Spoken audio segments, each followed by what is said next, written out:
Bonjour à tous, aujourd'hui on va parler d'épée et de sabre magique. Au XIXe siècle, le roi Chulalongkorn, le roi Rama V, va engager un processus de modernisation du royaume du Siam, et c'est à cette occasion qu'il va initier la mode des armoiries en s'inspirant de la tradition héraldique européenne et notamment britannique. On voit ici comment la licorne et le lion britannique ont été remplacés en Thaïlande par le lion qui est à droite qui s'appelle Sirha, duquel j'avais parlé dans la vidéo sur la bière Singha. Et à gauche, on a un animal hybride qui s'appelle Gajah Sirha. Il y aurait beaucoup d'éléments à décrypter sur cette armoirie, mais aujourd'hui on va s'intéresser à deux armes blanches, l'épée royale ici et un petit poignard là. On voit dans ce blason l'éléphant Erawan, qui est la monture du dieu Indra et qui représente le Siam. Il surplombe deux états vassaux du royaume du Siam, le Laos symbolisé par l'éléphant et les états malais symbolisés par le keris. Alors le keris ou le kris, comme on dit en français, c'est une dague des mondes malais. Donc pour moi, les mondes malais vont de la Malaisie jusqu'aux Philippines, en passant par l'Indonésie, et notamment Java, où est né ce keris, on pense il y a au moins un millénaire. Mais pour ces peuples, c'est beaucoup plus qu'une arme, c'est un objet qui est chargé symboliquement, un objet magique et sacré dont la conception répond à un rituel codifié. Sa lame est faite de l'alliage de plusieurs métaux, dont du nickel qui a la particularité de sortir en veine blanche quand on le traite à la fin avec de l'arsenic, une eau forte qui va attaquer un petit peu le métal et faire ressortir ses veines.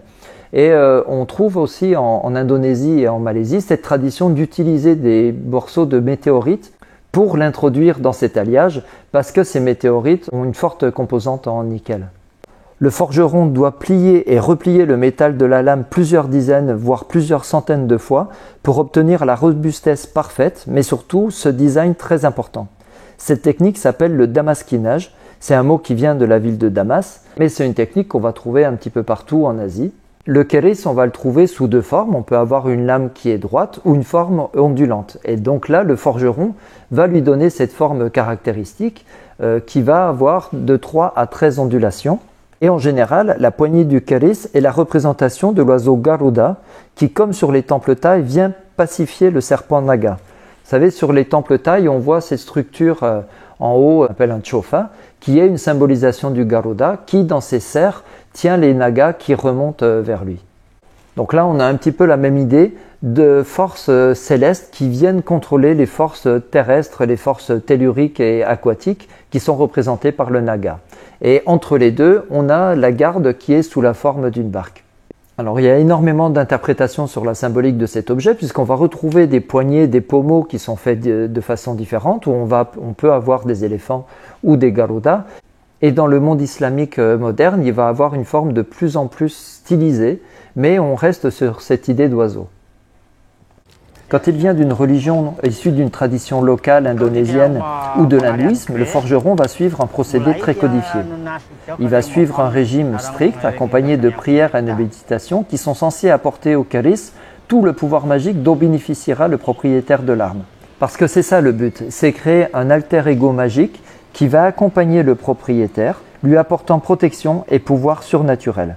Avec l'arrivée de l'islam dans la région indo-malaise, les traditions vont s'adapter aux exigences islamiques et le pouvoir du keris viendra alors de Allah.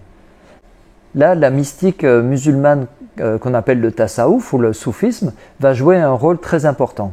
Et le keris devient alors un objet de protection contre les esprits maléfiques qu'on appelle les djinns. Et à la place des inscriptions indo-bouddhistes qu'on trouve parfois inscrites sur la lame du keris, on va trouver des versets du Coran. Et cet objet va être utilisé dans l'art martial traditionnel qu'on trouve dans la région indo-malaise qui s'appelle le Panchasila. Bref, tout ça pour dire que le keris est bien plus qu'une arme, qu'il est porteur d'une force, d'un pouvoir et d'une individualité. C'est un objet important dans le monde indo-malais, mais on va le retrouver dans le monde siamois grâce aux échanges commerciaux et à la présence indonésienne au Siam. Le roi Narai avait accordé protection à plusieurs centaines de réfugiés indonésiens qui venaient de la région de Sumatra et de Makassar au XVIIe siècle. Ils vont s'installer près du kampung malais à Ayutthaya qui rassemblait déjà quelques 20 000 personnes. Les Français Simon de Laloubert et le comte de Forbin évoquent le keris. Simon de Laloubert dit que les Portugais l'appellent Christ et que c'est une déformation de la prononciation thaï Klet. Et il ajoute Ce mot est de la langue malaye, qui est célèbre par tout l'Orient, et les crites que l'on fait à Achem, dans l'île de Sumatra, passent pour les meilleurs de tous. On voit aussi à la ceinture de l'ambassadeur Kosapan, qui avait été envoyé par le roi Narai auprès de Louis XIV, la présence de ce Christ, et il va être dessiné par Charles le Brun. Et un peu plus tard, le roi Mankout, qui est Rama IV, a envoyé un kéris au prince impérial lors de la délégation qu'il dépêche auprès de Napoléon III à Fontainebleau. Donc tout ça pour expliquer la présence de ce kéris sur les armoiries du royaume du Siam, mais aussi cette présence qu'on a dans la galerie des armes au musée national de Bangkok.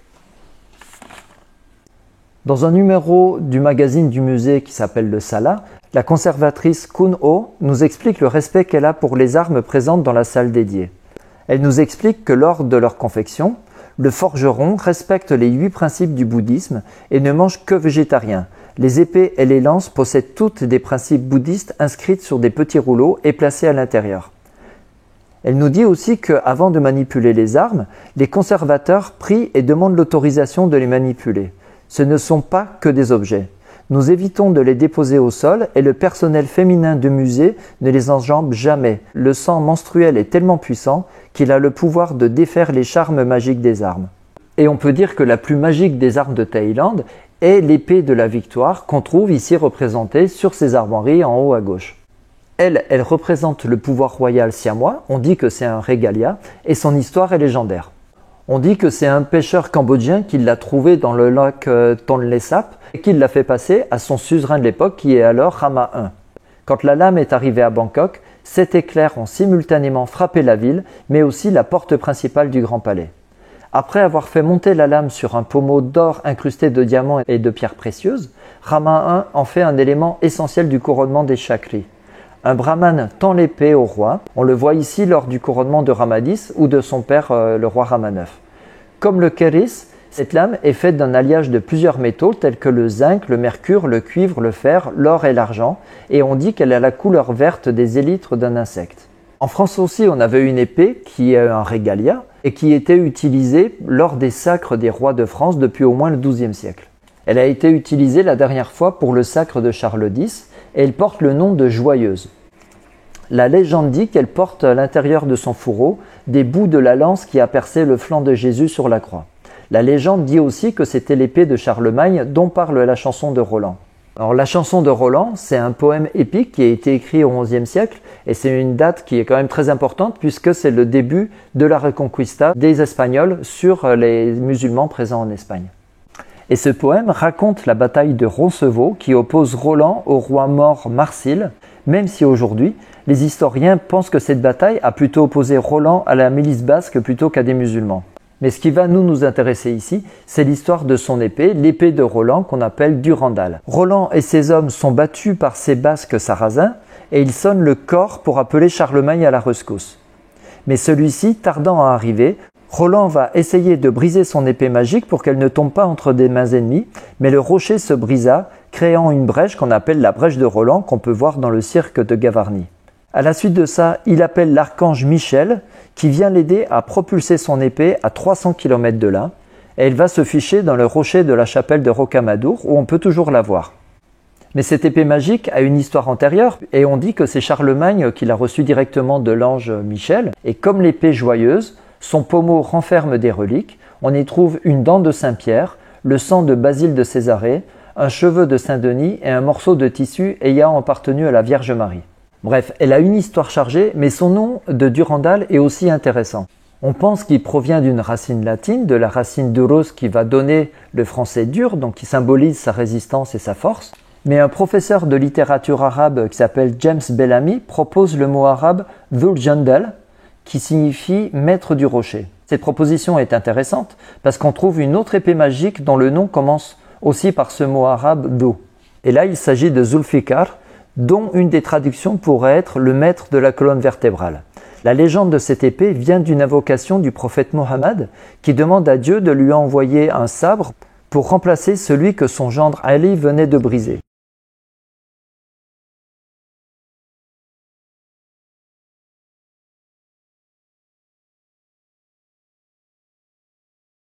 reçu son épée de l'archange Michel. Le prophète Mohammed, lui, va le recevoir directement de l'ange Gabriel, qu'en arabe on appelle Jibril. Alors nombreuses sont les interprétations du nom Zulfikar, et on trouve autant d'explications sur le pourquoi de cette séparation en deux pointes. On le trouve représenté sur des vieilles bannières chinoises, comme ici, et sur celle-là, on voit que Ali prend la forme d'un lion. On le trouve aussi sur un drapeau ottoman du 19e. Et comme le kéris apparaît sur les armoiries siamoises, le sabre Zulfikar, lui, apparaît sur les armoiries des Pahlavis iraniens du XXe siècle. Alors malgré l'image violente que l'Occident a de l'islam et de ce sabre comme symbole, l'épée et le sabre, en islam comme ailleurs, est souvent un symbole de justice et de loi, fût-elle une loi divine et une loi sévère. Alors on pourrait continuer sur ces objets tranchants magiques en parlant de l'Excalibur de la légende arthurienne qui est importante dans la culture européenne, du kirpan des Sikhs qui est un petit poignard que chaque Sikh se doit de porter sur lui, ça fait partie des 5 cas, des 5 symboles que les Sikhs doivent porter en permanence sur eux, des épées chinoises, des katanas japonais, de la vénération que les Rajputs ont pour les armes et pour les sabres, puisque les Rajputs sont une caste de guerriers de la caste des Kshatriyas en Inde. Mais on va plutôt finir avec le bouddhisme et le bodhisattva Manjushri. Dans le bouddhisme Mahayana, il est associé à Prajna, la sagesse. C'est un bodhisattva souvent représenté avec une épée, comme c'est le cas ici au Népal, là au Japon ou à Singapour. En Thaï, on l'appelle Pramanchusi Putisat. Donc voilà, on trouve de nombreuses épées ou sabres magiques dans la plupart des traditions. Du kéris javanais qu'on va trouver sur les armoiries siamoises, jusqu'à l'épée joyeuse qu'on voit là au flanc de Louis XIV, du sabre Zulfikar de Ali jusqu'à l'épée de la victoire de Ramadiss, on reste toujours dans cette idée que ces armes sont beaucoup plus que de simples objets. Ils sont des symboles de puissance dont l'intervention surnaturelle vient asseoir la légitimité du pouvoir en place. Oh! Quoi, qu'est-ce qu'il y a? Non, l'épée magique c'est de la triche, mais ça a quand même une sacrée gueule. Voilà, merci d'avoir suivi cette vidéo. Comme d'habitude, commentez, likez, partagez. Et puis on se retrouve très bientôt pour un tout autre sujet. Bye bye.